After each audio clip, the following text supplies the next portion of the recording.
The President, please be seated.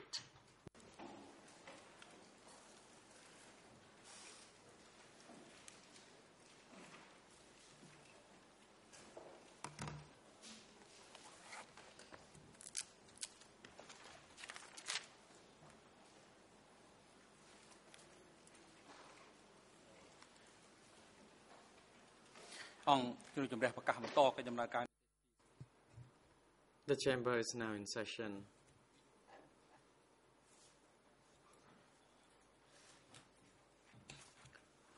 We continue hearing the testimony of Mr. Rocham Tan. Questions continue to be put by the co-prosecutors.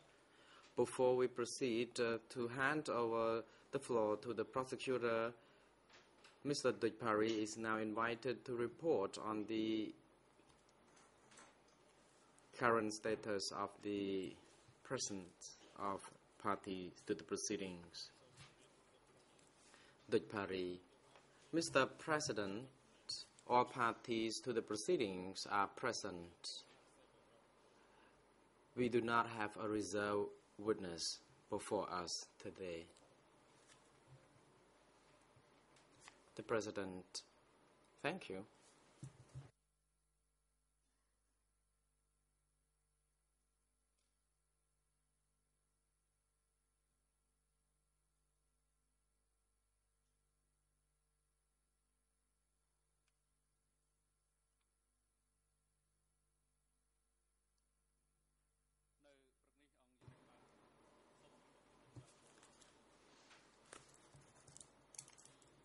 Today, the Chamber is seized of the request by Mr. Nuon Chia through his counsel dated on the 30th of July 2012, in which Mr. Ieng Sary has asked that he be excused from the courtroom. The medical doctor who inspects Mr. Ieng Sary's health indicates that Mr. Ieng Sary is fatigued when he makes some movement, and he also has some lower back pain when he visits the bathroom very often. And the doctor also indicates that Mr. Ieng Sary can remain in the courtroom for no longer than 30 minutes. And he suggests that the chamber should allow him to observe the proceedings from his holding cell. Since Mr. Ieng Sary has already waived his right to participate directly in the courtroom and asked the chamber to allow him to observe the proceedings from his holding cell, where he can communicate with his counsel from there, the chamber therefore grants such request.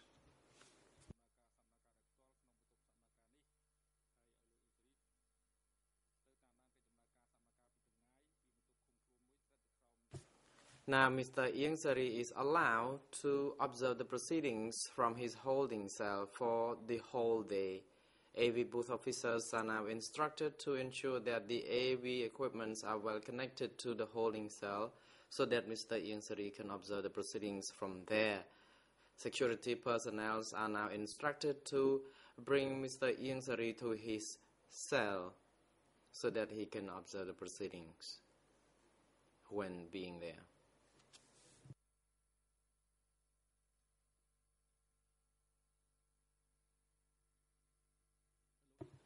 The President, Mr. Ieng Sary, we know that you would like to say something. You may proceed.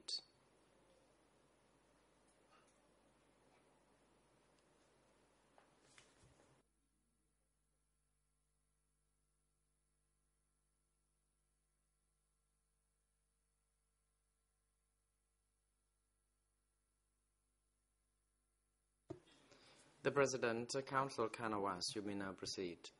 Good morning, Mr. President. Good morning, Your Honors, and good morning to everyone in and around the courtroom. In light of the trial chamber's ruling, Ms. Ieng Sary has nothing to report or to speak about. I believe initially he wanted to address the court, that he was unable to attend the proceedings. However, you preempted that by your ruling, and we're grateful for it. Thank you.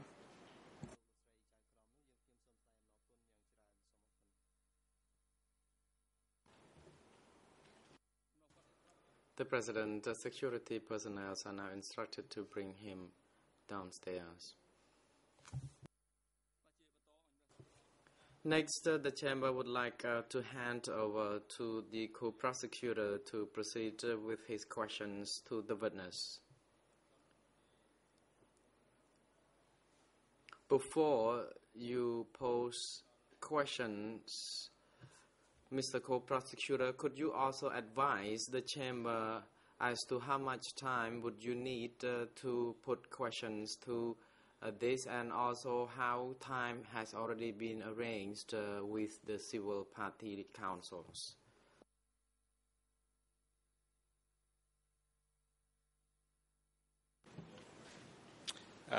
Good morning, Mr. President. Thank you. We had discussed this with the civil parties. They had indicated to me that they needed an hour and a half, perhaps 2 hours. I believe that we have the rest of the day between us, so I will continue until lunchtime, attempt to finish by then, and then the plan would be that the civil parties will do the questioning in the afternoon. If I recall correctly, we had a total of 2.5 days between the prosecutors and the civil parties, so that would take us through the end of today.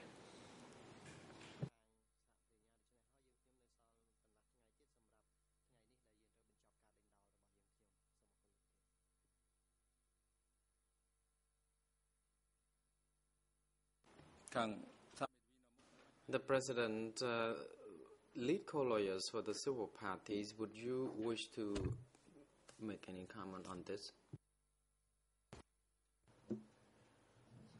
Good morning, Mr. President. Good morning to all of you. Yes, thank you. And to confirm what the prosecutor said, we do need the afternoon.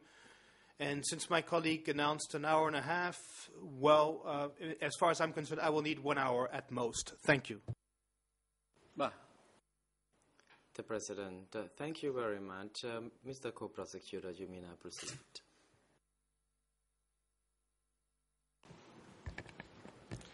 Thank you, Mr. President, members of the bench. Good morning, Mr. Witness.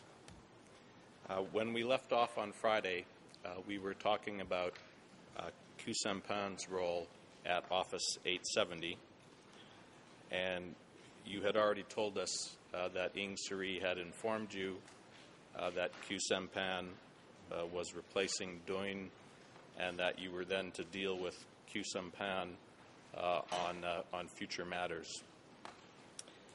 You also told us that one of the matters that you began communicating with Khieu Samphan is that when you had letters that had to be delivered to the zones, you would take them to Khieu Samphan for delivery. Where I wanted to pick up is, other than contacting Khieu Samphan when you needed to have letters sent to the zones, what other matters did you deal with him in his capacity at Office 870?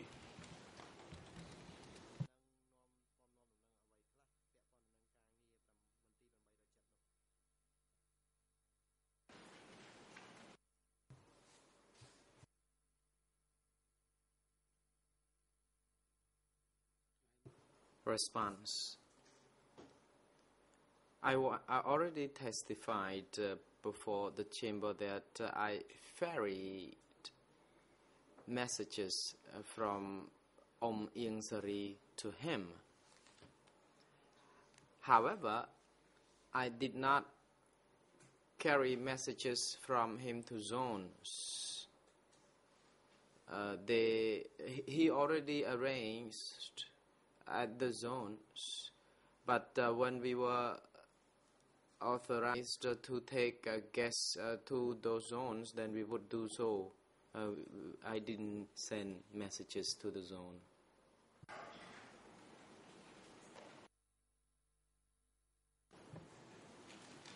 And when you would take documents to Q Sampan, would you talk to him? Did you have discussions about his responsibilities at Office 870?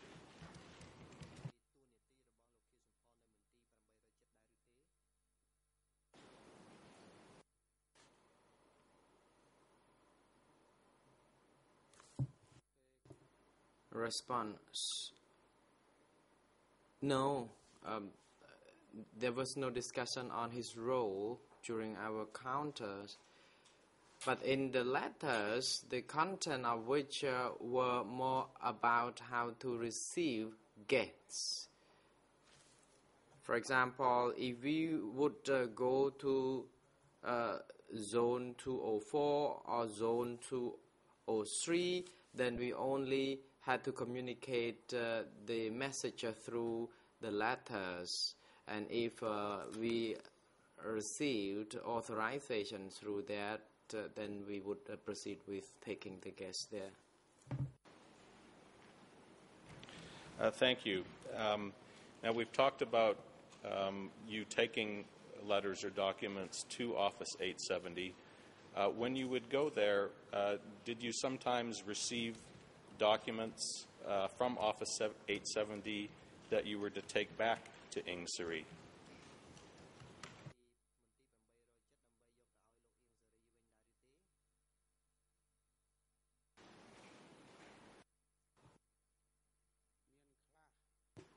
Response. Yes, sometimes. What types of documents would you bring back from Office 870 to Ieng Sary?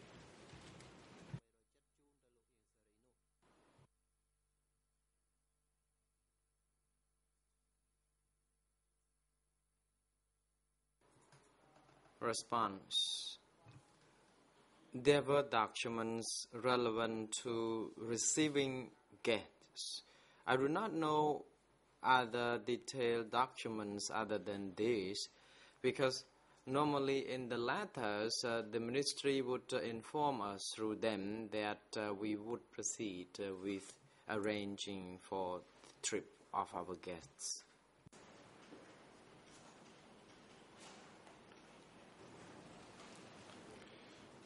When the zones would send in communications to the party leaders in Phnom Penh, were you aware of how those communications were sent from the zones to Phnom Penh and how they were distributed to the leaders?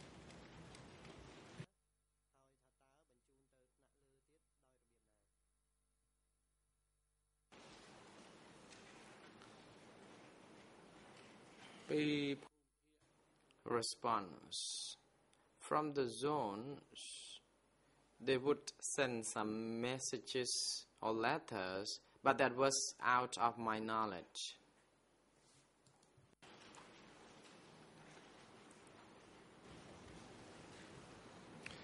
Did you know an office called K7? And if so, can you tell us what the K7 office was?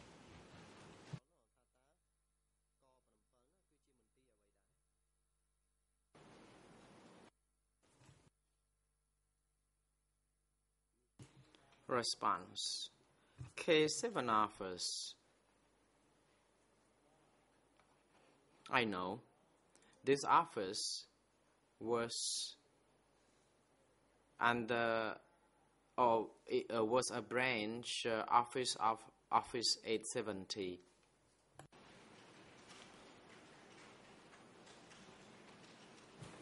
And what was the function of the K7 office?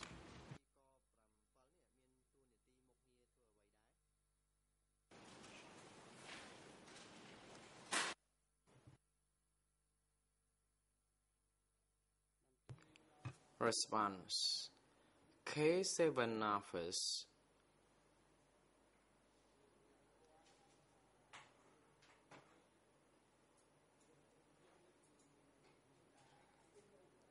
Dealt with all zones. When zones needed something, they needed to contact K7 before the message could be relayed to Office 870. This is the normal daily routines of communication.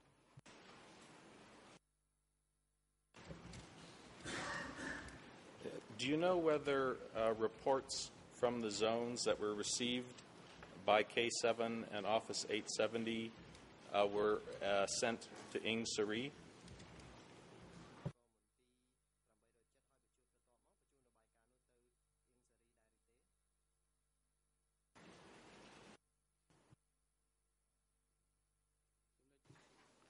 Response: No, I don't know about this.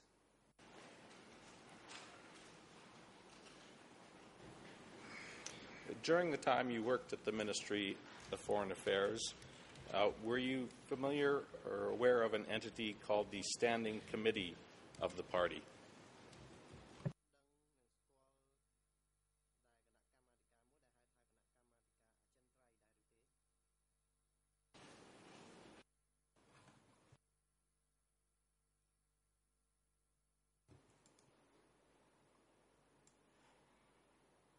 Response: No, I wasn't. I knew it through radio broadcasts. I knew about it through radio broadcast, but I did not know who were on the committee as members.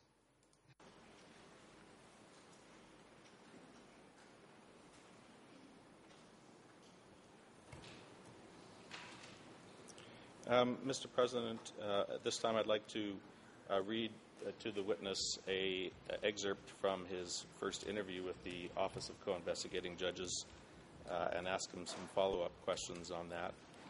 It is document E3/24 at Khmer ERN 00204-072.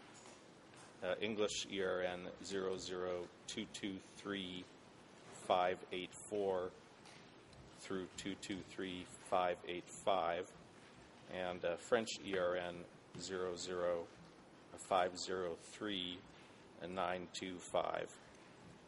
And I see that we've already provided a copy of this, so we'd also like to put the passage onto the screen.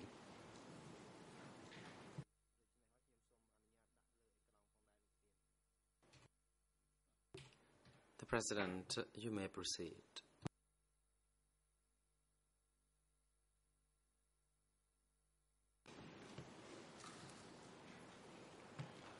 Mr. Witness, the part of the interview I'd like to ask you about contains a statement from you that reads as follows, quote, "These orders mostly came from Pol Pot or Nguyen Chea. That is, they came from Office 870, which sent all that information and those orders from the members of the Center's Standing Committee based and working in Phnom Penh, like Pol Pot, Nguyen Chea, Vorn Vet, Ing Sari, and Son Sen. Khieu Samphan was close to that committee as well, but Khieu Samphan was not a member of the Standing Committee." End of quote.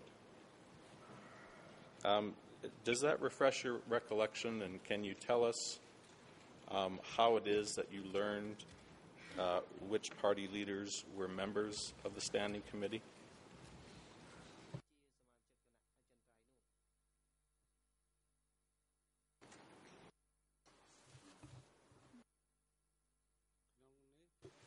Response: I did already state that Pol Pot, Nguyen Chea, Vorn Vet, Ieng Sari, and Son Sen in that statement. Khieu Samphan. Response continues. Mr. Khieu Samphan was close to that proximity, but he was not a member of the Standing Committee. I learned about this through Ieng Sari because he told me that Kyo Sampon was not yet a member of the standing committee. That's what I learned. Thank you.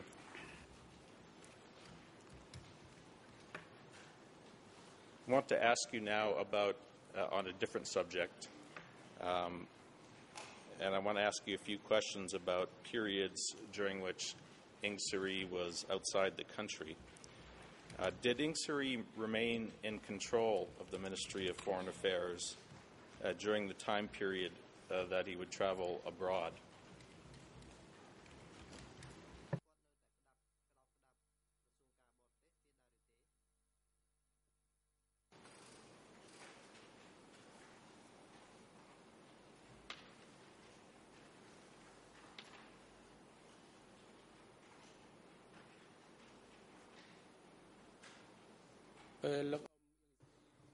Response. When Ieng Sary was not in the country, the main tasks would be managed by Office 870, and at the Office of Foreign Affairs or Department of Foreign Affairs, it was Brother So Hong who would be the one in charge. Was Ieng Sary able to communicate with the ministry during the periods he was outside the country?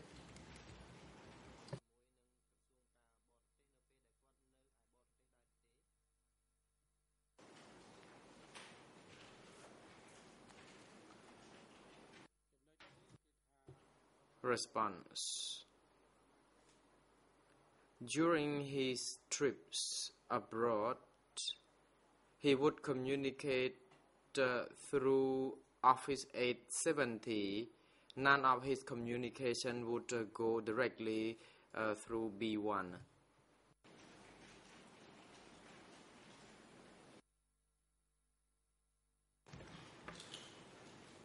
And who at Office 870 was responsible for receiving such communications from Ieng Sary and conveying them to the ministry?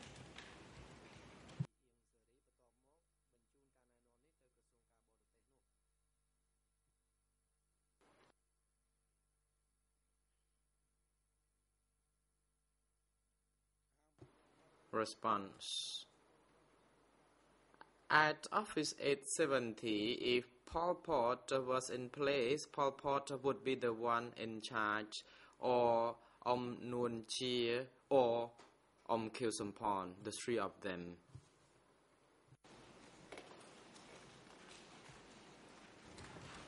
And can you tell us when Ieng Sary was outside the country, did the ministry send communications to him to keep him informed of what was going on through Office 870?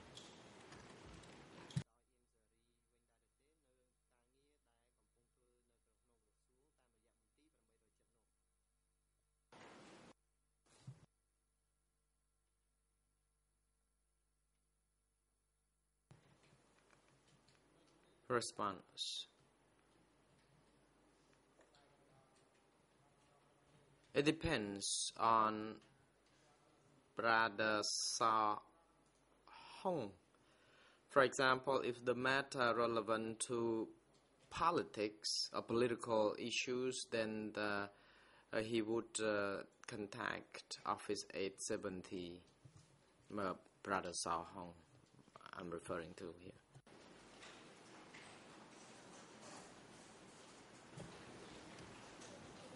Let me ask you about another passage from the interview that you have in your hands, I believe, which is document E3/24.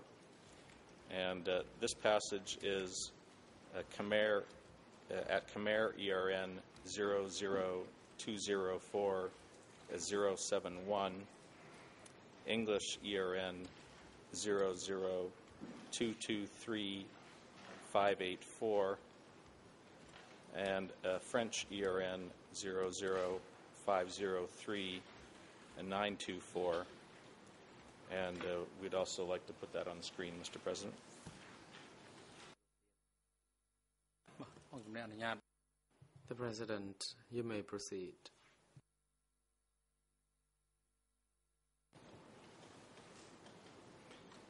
The part of the statement I'd like to direct you to, Mr. Witness, reads as follows, quote, "When Ieng Sary was away, Hong replaced him, but Hong could not make decisions.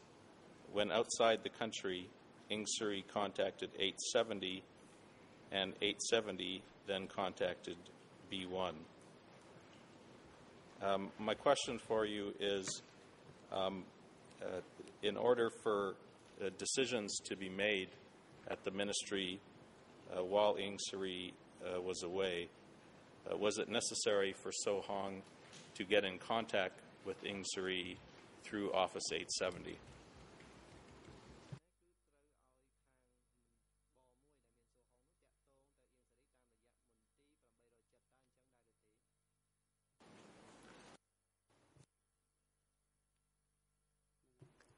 Response: Yes, it was.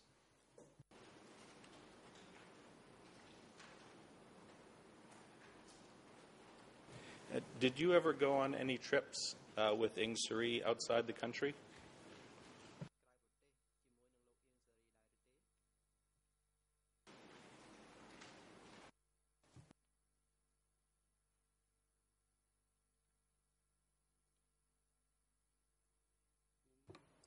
Response: Yes, I did on one occasion in 1976. Where did you go in 1976?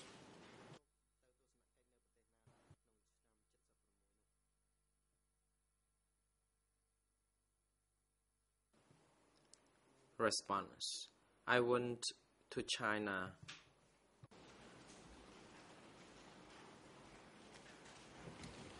How long were you in China on this trip?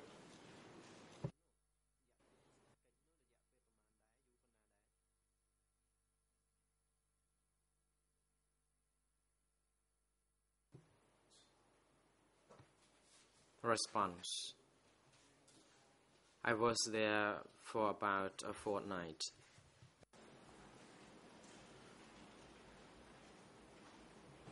And who was part of the delegation that traveled with you to China?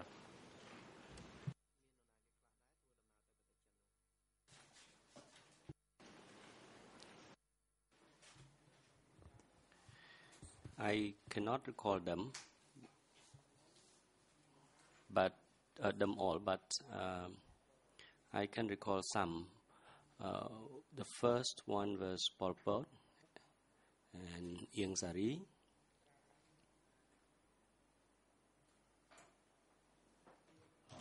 Duen was also part of that delegation.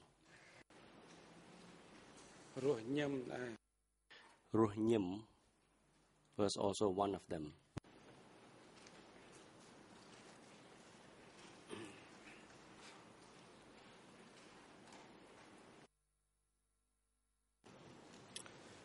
Thank you. Turning back for a moment to your appointment to the Ministry of Foreign Affairs, who was it that appointed you to your position at the ministry?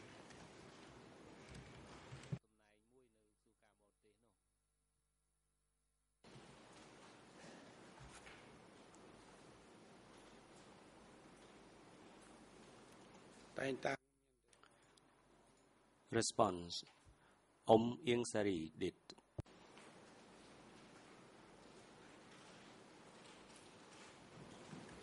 And during the period you worked at the ministry, can you describe for the chamber how you reported to Ieng Sary?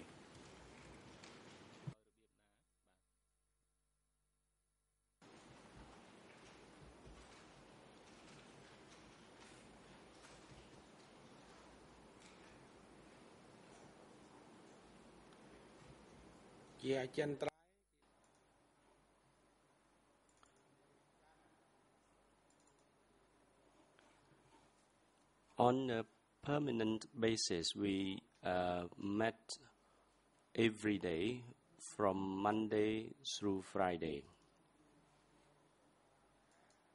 But in the event when I accompany guests to provinces, I had to report to him at his residence.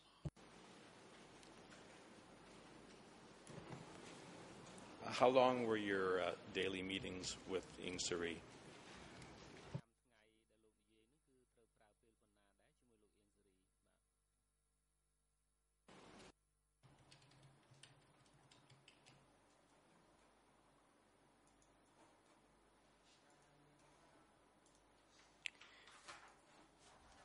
It depended on the nature of the work. With some task, I had to meet with him for about 15 minutes, but I would never meet him longer than half an hour.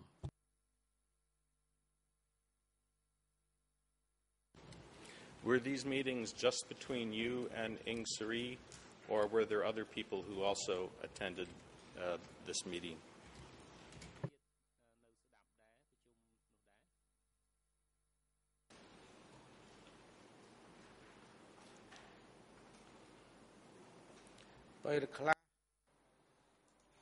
Again, it depended on the situation. On some occasion, I met with Ieng Sary and Bong Su Hong, but in other occasions, I met with other intellectuals as well.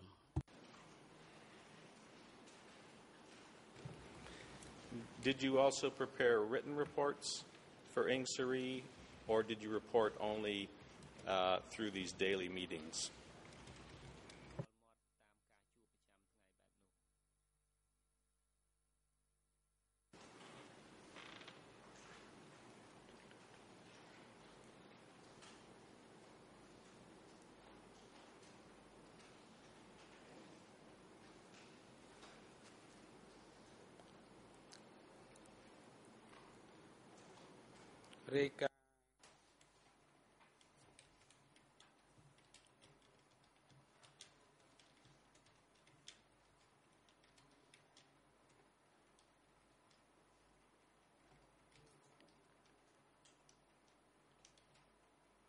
As far as the report was concerned, if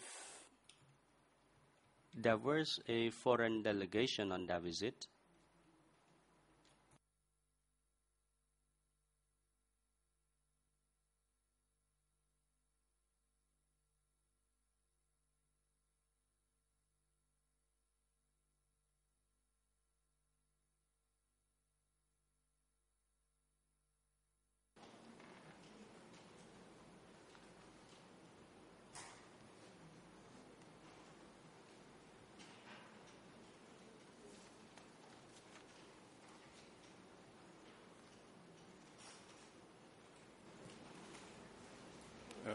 Mr. Witness, let me repeat. My question was, in addition to your daily meetings with Ieng Sary, did you also send him written reports?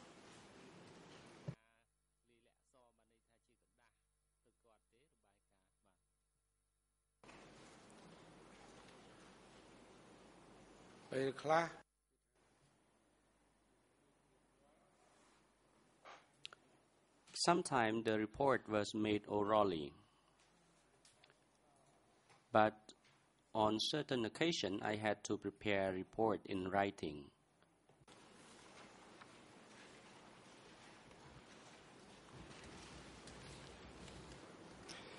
In addition to the daily meeting that you had with Ieng Sary, did Ieng Sary hold other regular meetings with the staff at the ministry?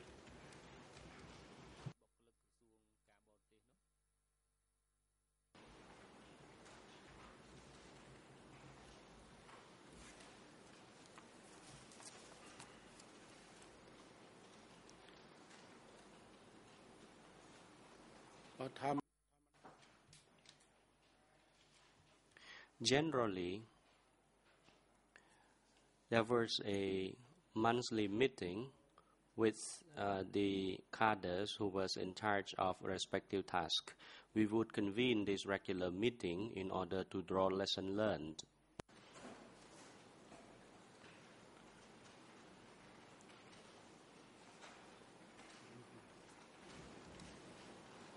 And these monthly meetings, were they held by Ing Sari?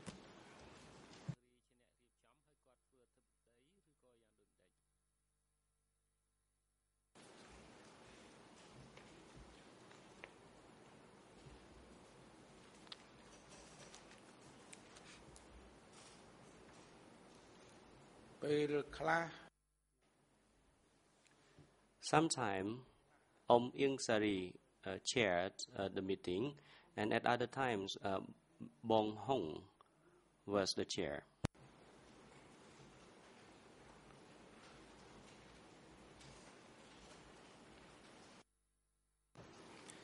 I'd like to direct you to another passage from your first interview with the investigating judges. This is again document E3/24, and the passage I'd like to ask you about is at Khmer ERN 00204-072, English ERN 00223-584 through 223-585, and French ERN 00503-925. And we'd like to put that on the screen also with your leave, Mr. President.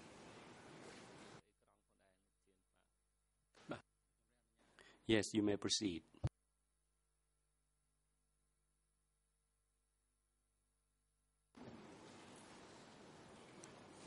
The part of your interview that I'd like to ask you about reads as follows.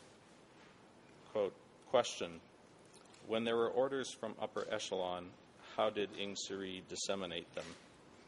Answer, he called meetings. I was there from the office, Hong from policy, and all the intellectuals, because each of them had one country or one region. End of quote. My first question about this is, what types of orders were disseminated by Ieng Sary at these meetings?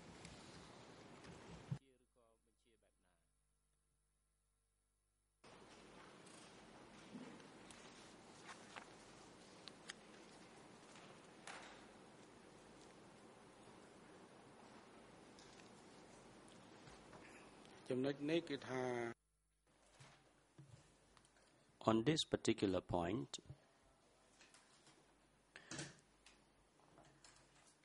through my experience working there was a policy of gathering intellectuals, those intellectuals from overseas and those who were from regions. So there was a policy of gathering them in order that they could serve various positions within the Ministry of Foreign Affairs.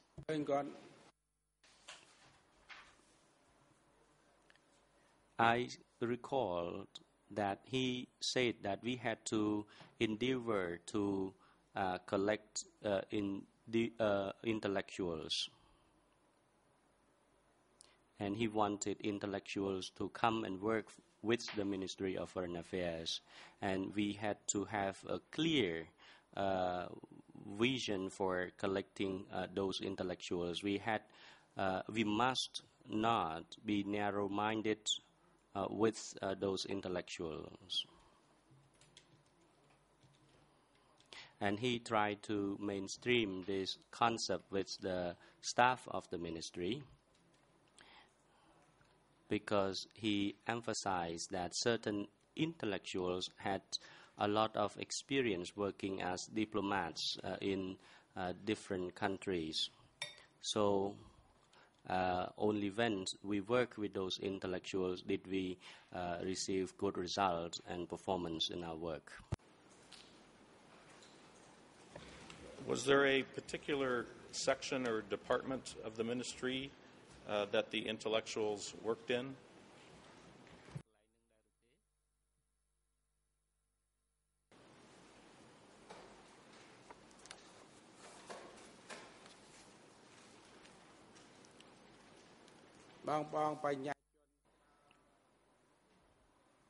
There were many intellectuals serving in the Ministry of Foreign Affairs.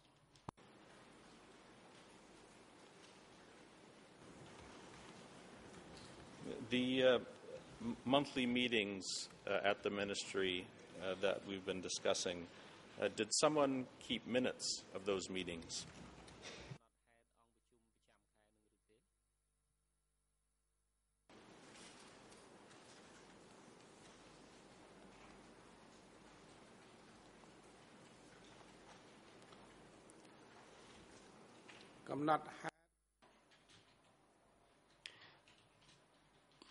Bong Su-hong was tasked to keep minutes of the meetings.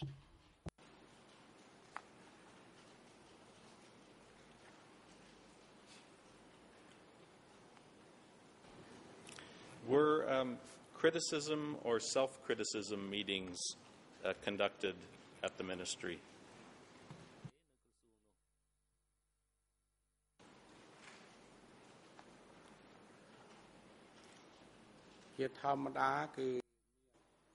Yes, generally there were, on a monthly basis or every 3 months.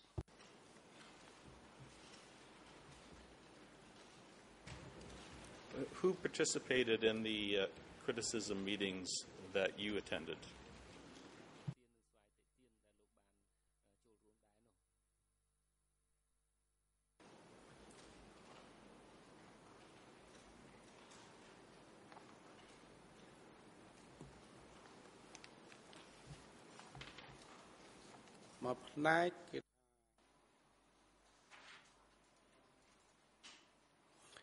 It varied. On some parts, there were intellectual and leaders like Ieng Sary or So Hong and those who were involved in political affairs. And others, there were other sections, for example, those who work in the kitchens and other sections, they participated in separate self-criticism and criticism sections.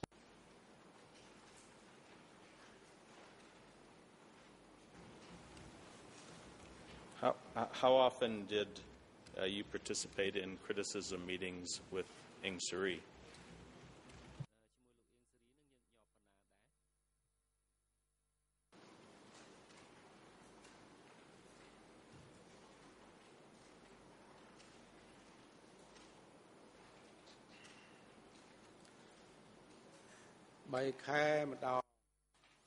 Once every 3 months.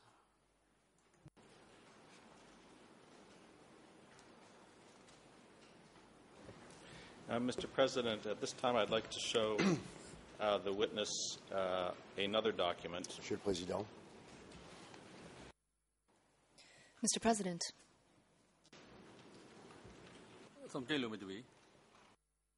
Counsel, you may proceed. Oui, je vous remercie.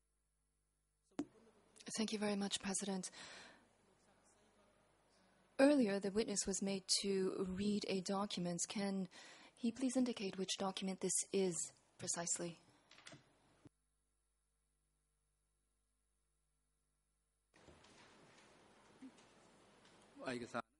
The President. This document was given to him pursuant to the request by the prosecution. Document E3/24.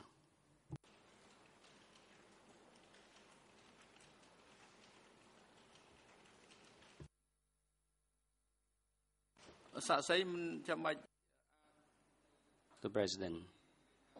Witness, you do not need to read that document when the question is being put to you, because your answer may differ from the one you made to the Office of Co-Investigating Judges. It is important that you respond to the question before the chamber, because the chamber will decide whether or not which answer is appropriate and correct, and you should not refer to that document or read from that document. So you should put that document aside and try to respond to the question to the best of your knowledge, unless there is a specific indication to any portion of that witness statement that you want to recollect. And in that situation, you will be indicated as to which portion is being referred to, and then that document will be highlighted as well. On the screen, you will locate it with the red box surrounding it. Kura, you may now continue. Thank you, Mr. President. I'd now like to ask the witness, or show the witness, a document which has been admitted as E3/522. We have a hard copy here, and the particular section that I want to direct the witness's attention to starts at Khmer page 00427-907 and continues through Khmer 00427-922. In the English version translation, the corresponding pages start at 0000-3304, and the section of the notes continues until 000-3316. I have a hard copy, and I want to have the witness look at that section, and then I have a few foundational questions for him.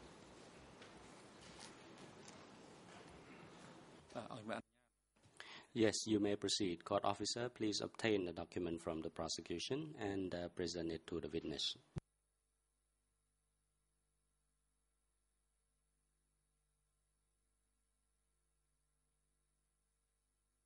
Mr. President, if I may for 1 second, I have an objection, or at least a concern.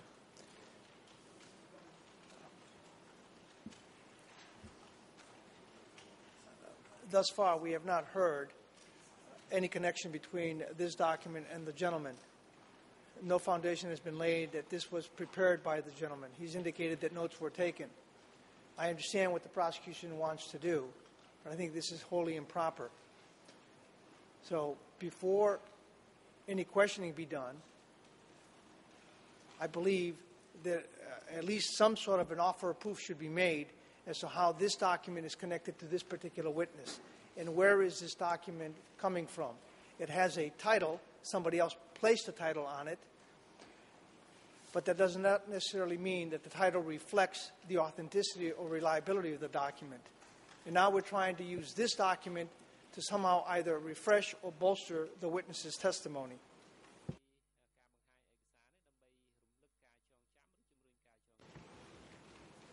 I'm happy to respond to that. The foundation, in fact, was laid in the questions that I just asked. And if counsel would look at the section of the notes that I want to direct to the witness, they are a set of notes relating to a criticism meeting. It starts with a title, Constructive Ideas from the Collective, dated 11 December 1976. And then there's a series of notes of a meeting in which the participants include Chim, Nu, Dean, Moon, Rune, T, Hong, and Van. So the witness is specifically identified by his alias as a participant in this meeting. So where I plan to start with him is to have him look at these notes and to tell us whether these are the notes of a criticism meeting in which he participated. If so, it is certainly appropriate for him then to answer questions based on the notes of this meeting in which he participated.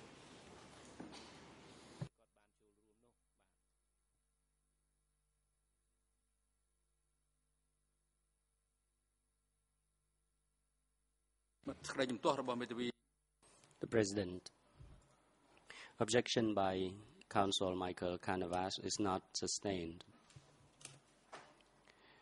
Witness is instructed to look at the relevant part of the document and tell the court whether or not you are familiar with this document and thus able to respond to the question.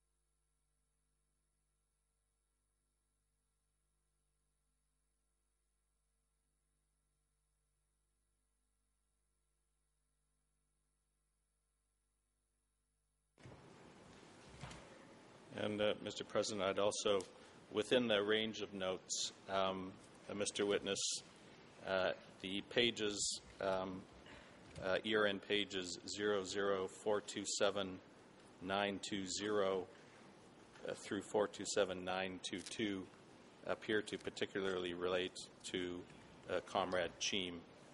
So I want you to pay particular attention to that section when you review the notes.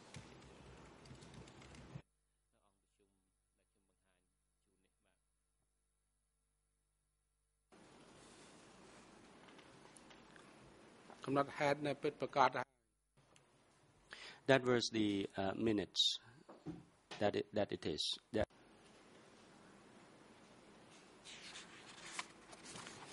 Now, you indicated in your at the very outset of your testimony that your revolutionary alias was Vaichim. Were you also referred to by people as Cheam?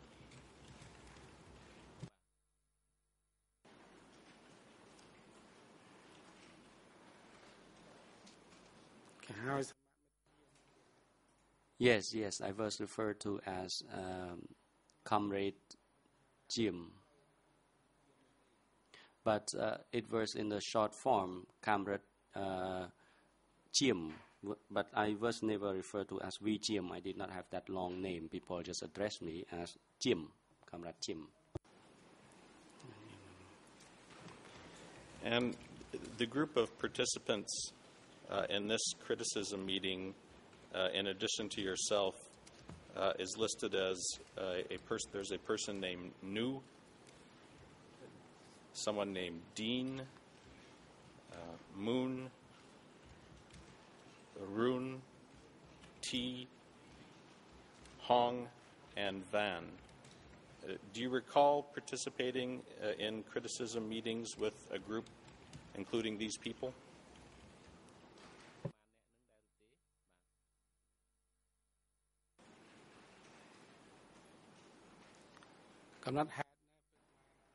Yes, I did, and that minutes was correct. You've talked about Hong already. The person who is identified as Van in these notes, who was that?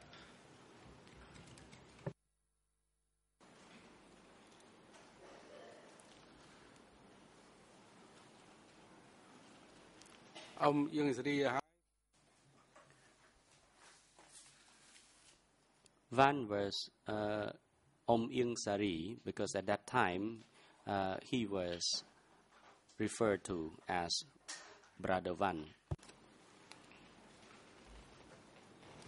And the other people who are listed as participating in this meeting, comrades Nu, Dean, Moon, Varun, and T.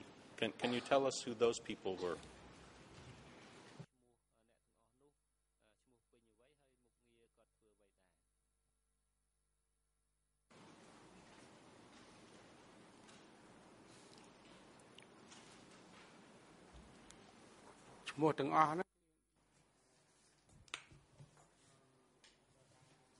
These people were the staff members of the ministry.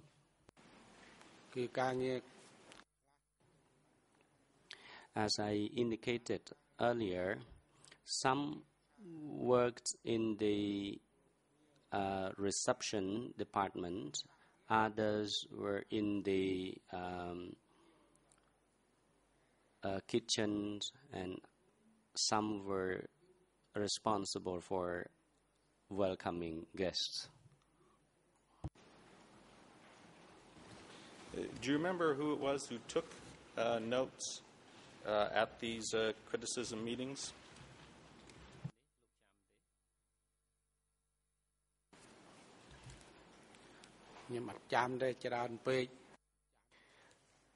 I cannot recollect it well because it happened a long time ago.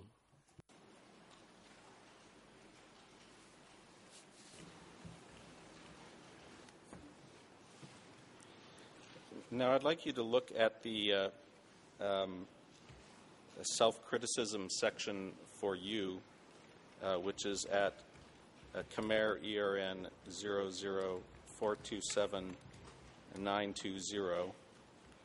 The English translation for this is 00003315, and the French translation is 00657-885. By way of comment, Mr. President, there is a problem with the French translation of this document, which we will bring to the attention of the translation unit. It appears that the French translation is out of order, and it's very hard to find some of the pages. I was able to find some of the French ERN sites, but others I was not able to find. So we will make a note of that and request that the French translation be updated. This section of the notes, Mr. Witness.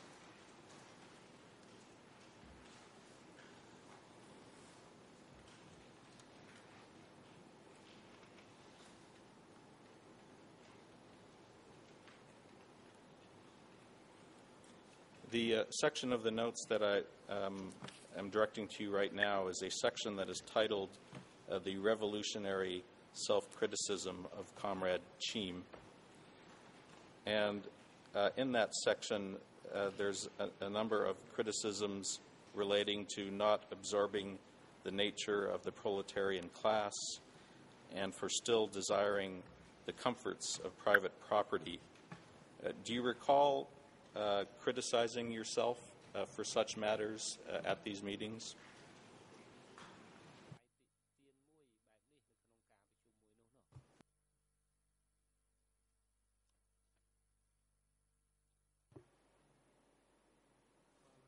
Response. As long as it is recorded in this, yes, because at that time everyone had to attend such session and had to do that. Now, in this part of the notes, there is a section I just mentioned titled Revolutionary Self-Criticism of Comrade Cheam. And then following that section, there is another part that's titled Van's Comments about Comrade Cheam. Was it a standard procedure at these criticism meetings for people to provide self-criticism and then for Ieng Sary to comment on that?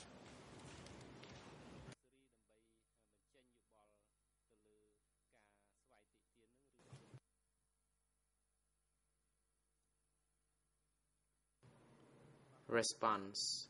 Yes.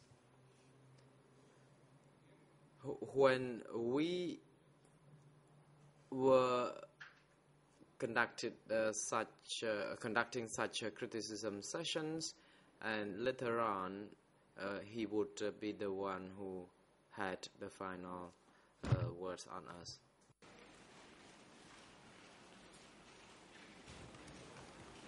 And in the comments by Ieng Sary, alias Van, relating to you, the notes list as an advantage that you were, quote, loyal and never secret, end of quote. And then in the a number of disadvantages, numbers 4 and 7 on that list, you were criticized for being, quote, too independent-minded, end of quote. Do you recall Ieng Sary making comments like this about you at the self-criticism meetings?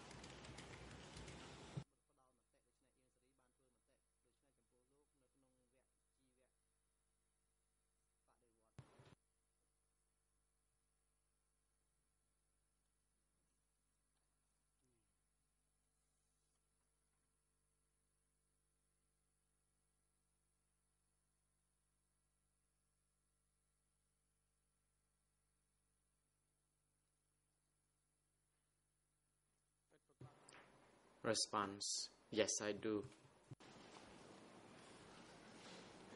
And can you explain for the court why it was considered a fault in the DK regime to be independent-minded?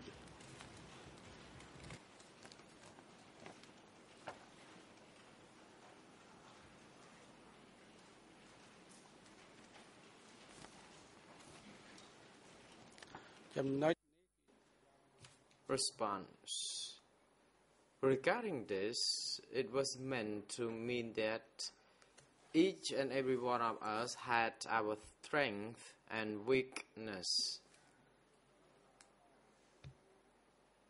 The strength was in full responsibility, but the shortcoming could have been things that we never thought that they were shortcomings, but we were criticized or informed by other of the shortcomings so that we can do something to bridge these gaps.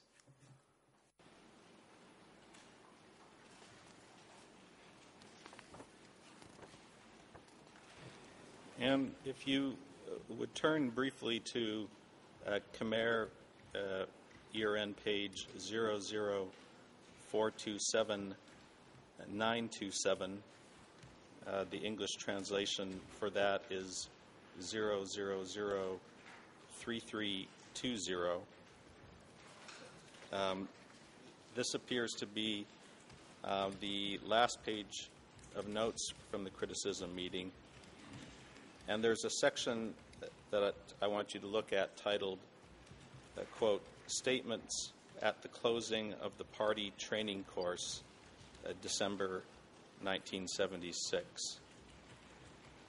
And what I wanted to ask you was what a party training course was and how often these were held.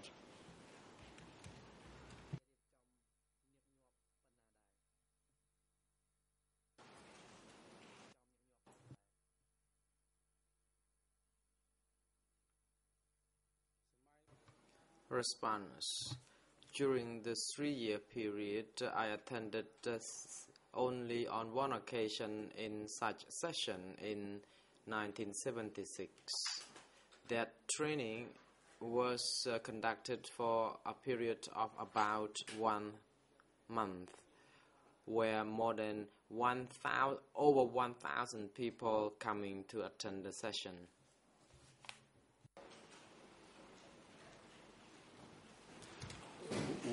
Were these just cadres from the Ministry of Foreign Affairs, or did it include cadres from other organizations?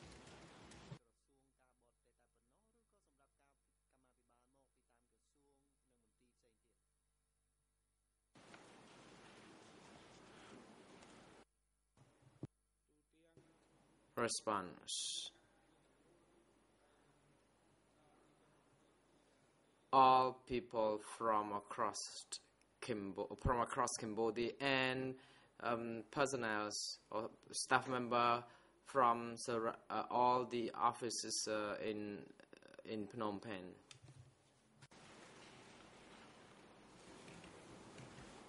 And who made the presentations at the party training course that you attended in December 1976?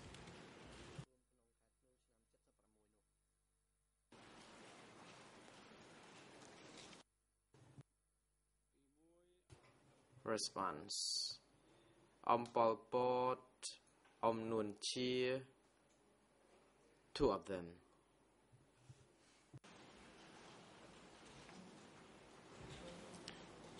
Do you recall what subject matters were discussed at the party training course in December 1976?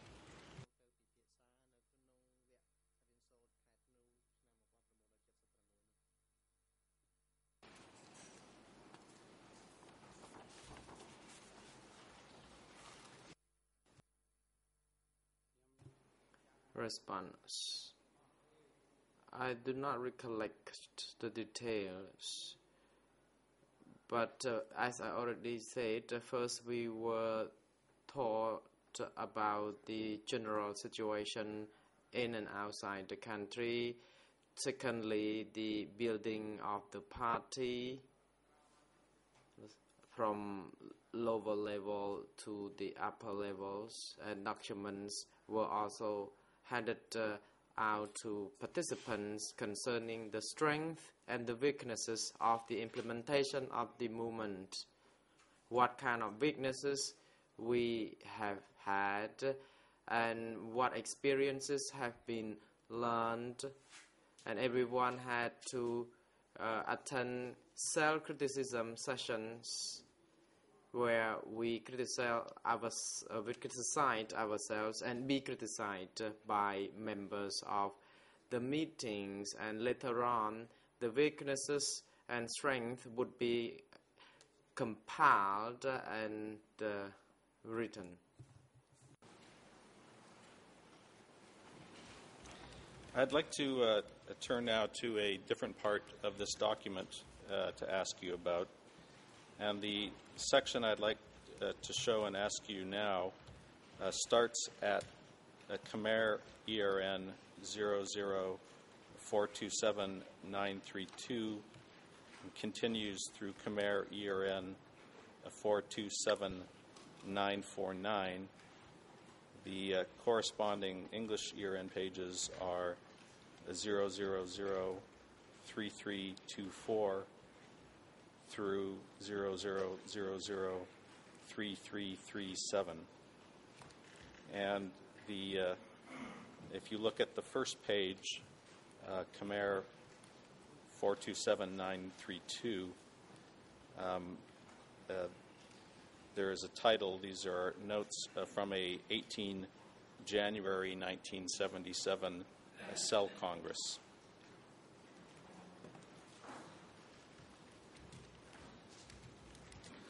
And if you could look at the first page of the notes and also look at the last page of that section, which is Khmer 00427-949, that is English 0003336. On that page, there is a list of the cell committee of the ministry, and the people who are listed as being on the cell committee are number 1, Brother Van, Secretary; number 2, Comrade Hong, Deputy Secretary; and number 3, Comrade Rune, Member; number 4, Comrade Ven, Member; and number 5, Comrade Chim, Member.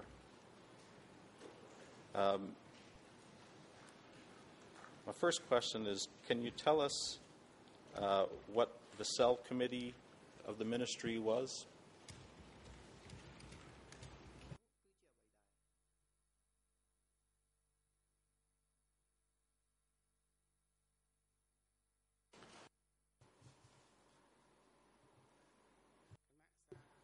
Response.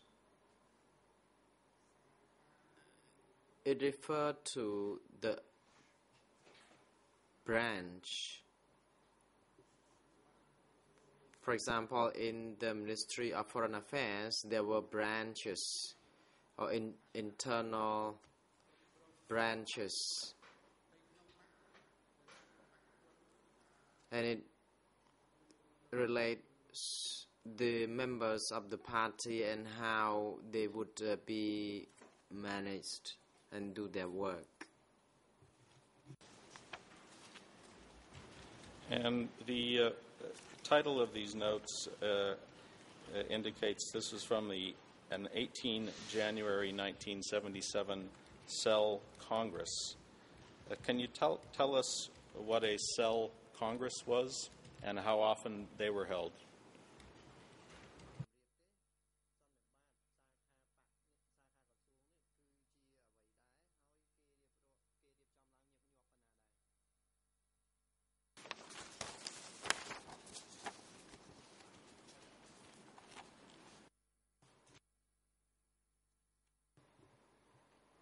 Response. The meeting was convened only on one occasion during the whole period of Democratic Cambodia, because the meeting would be conducted once every 4 years.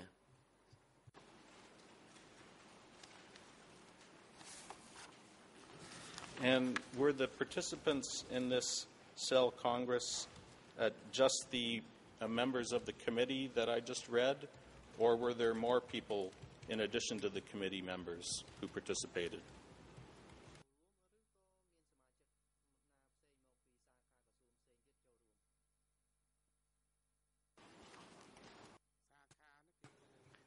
Response.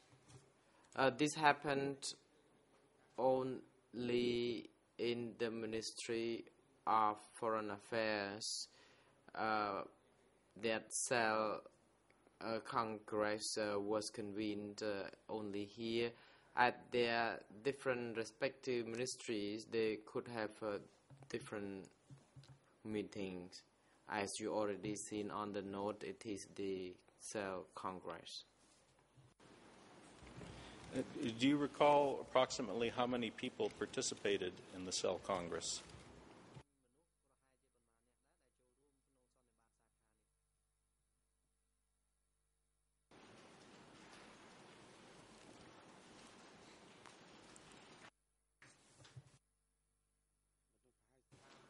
Response. There were about 30 people within the ministry. And how long did the Congress last?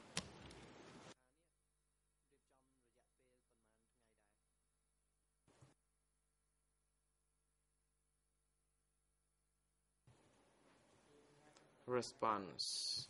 It lasts for no more than 3 days.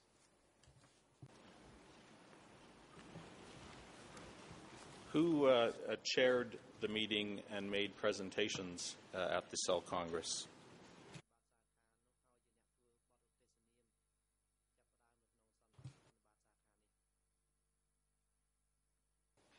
Response.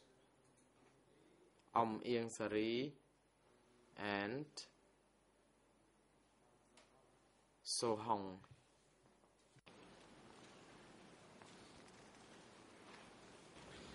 And now the notes from the Congress start with some opening remarks. There is a section titled Report on Cell Activities in 1976. And then there are two sections that follow. One is titled The View on the Kampuchean Revolution Situation.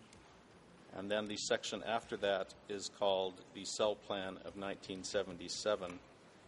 I want to first turn you to the section titled The View on the Kampuchean Revolution Situation, which is at Khmer ERN 00427-940 through 427941.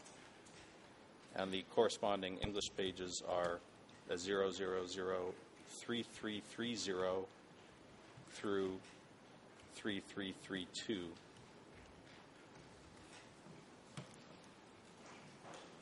And if you could look at the notes starting on Khmer ERN 00427-940, there is a paragraph that this is a section that discusses the situation of the enemy in Cambodia.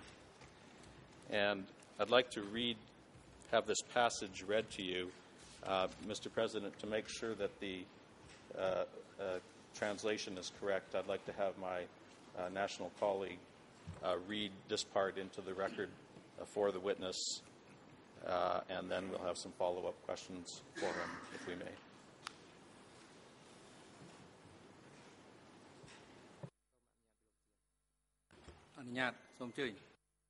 The President, you may proceed. Co-prosecutor, thank you, Mr. President. I would like to read as follows. 1976 is the key year. The enemy is deteriorating.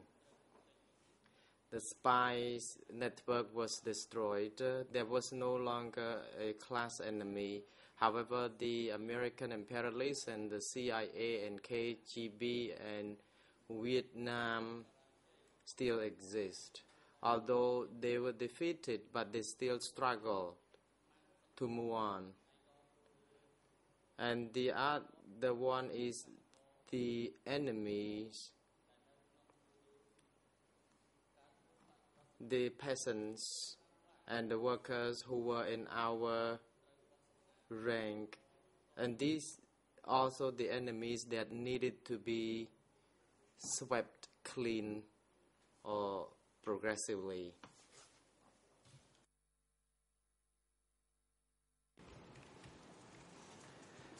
The first question I'd like to ask you about this is, was the situation relating to external and internal enemies a regular subject item that was discussed at ministry meetings?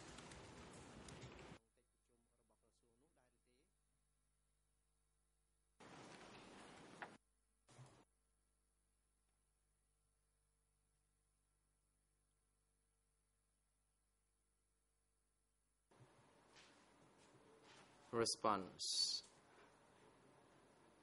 This Congress was not only conducted at the ministry, but it was also conducted everywhere at the other locations. The enemies were very well identified here. They were the American imperialists. At that time, we had to fight the American imperialists because we were conducted the National Democratic Revolution. We attacked the regime, and we had to build ourselves internally. Everyone had to be absolute and determined so that we could not be bought by the American imperialists. We had to be the very clean and proper people to achieve this triumph. Who was it that presented the enemy situation at the Cell Congress? Who made the presentation on this subject?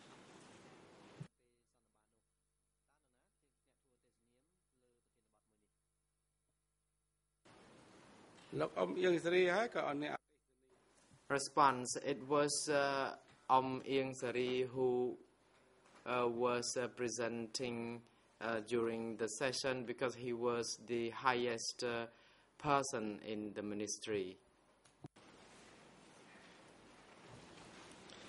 And if you could turn to the next page of the notes, which is Khmer ERN 00427-941, and the corresponding English page is 0003331. I want to direct you to the section that discusses the difference between adversarial disputes and internal disputes. And the specific statement that I wanted to ask you about reads as follows. Quote, "The adversarial disputes are those against the revolution.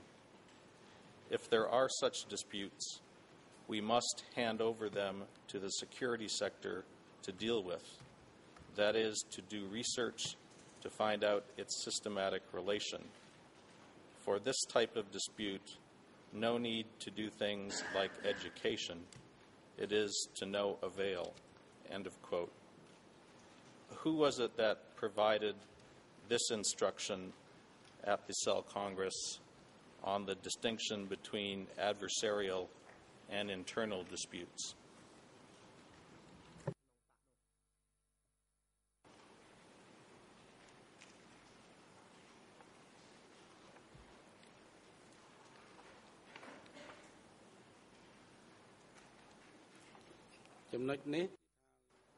Response. It was Ieng Sari again who had to clarify this, in particular what the antagonistic contradiction could have been. He also taught us about the ambiguous or uncertain political stance that needed to be corrected through the session.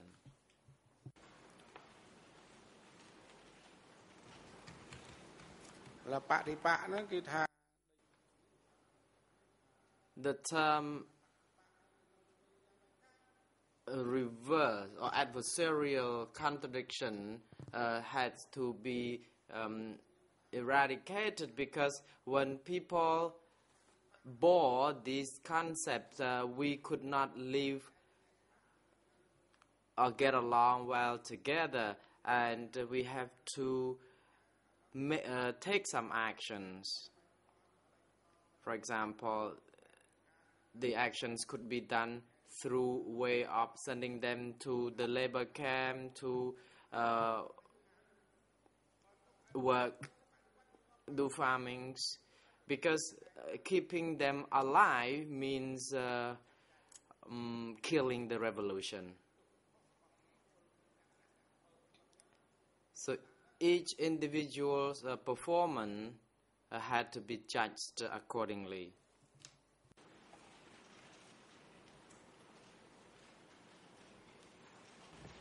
The next section of the notes from the Cell Congress record the Cell Plan of 1977, and that starts at the next page of the notes, Khmer 00427-942, English page 00003332. Who was it that presented the Cell Plan for 1977?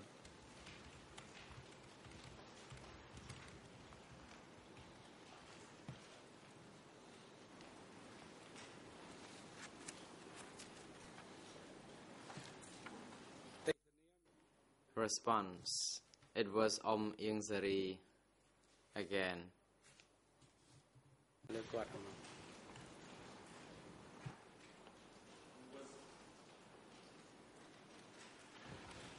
Was the Cell Plan just presented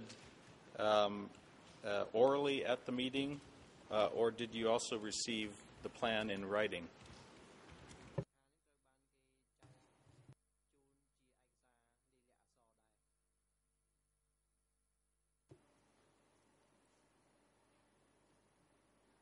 Response.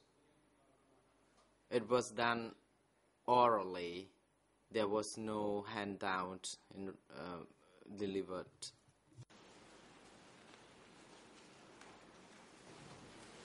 And the very first notes in the first part of the 1977 Cell Plan state as follows, quote, "The special aspects in 1977 which our cells should pay attention to is high revolutionary vigilance and self-mastery to get rid of the enemies both inside and outside the country.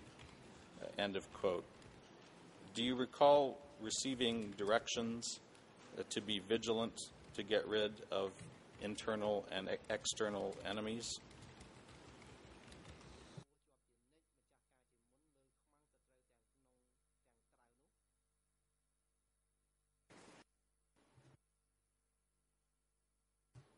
Response: Yes, I do. Do you remember when it was, what point in the democratic Kampuchea regime, when you first started receiving instructions like this about the importance of being vigilant against enemies?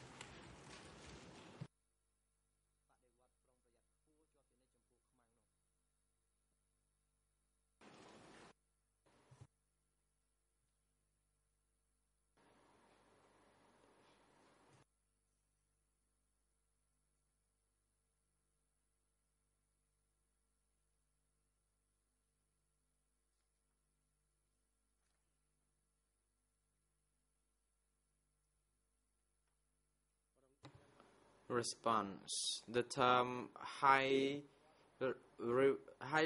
revolutionary vigilant against enemies was the kind of instruction that was given to us from the very beginning.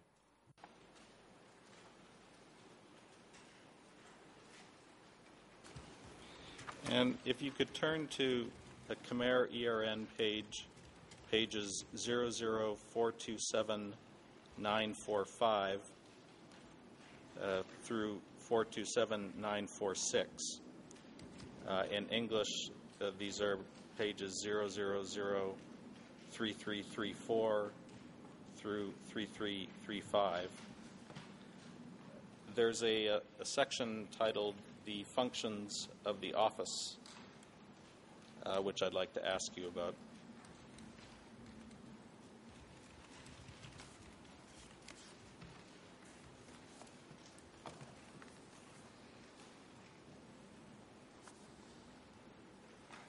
And this is on Khmer 427945.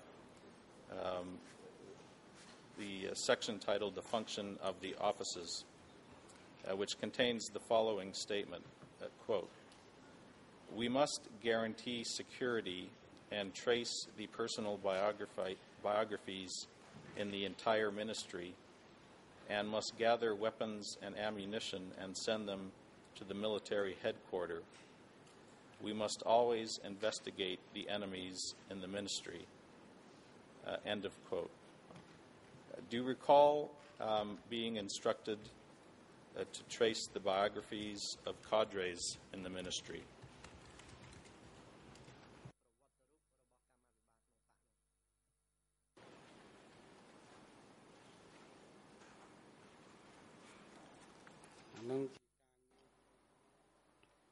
It was the internal affairs, and it must be memorized by members working in the ministry. The President, thank you, the prosecutor. Thank you, witness. The time is now appropriate for a break. We will adjourn until 10 to 11. Court officer is instructed to facilitate the witness and his duty counsel during the break, and please have them back before us when we come back.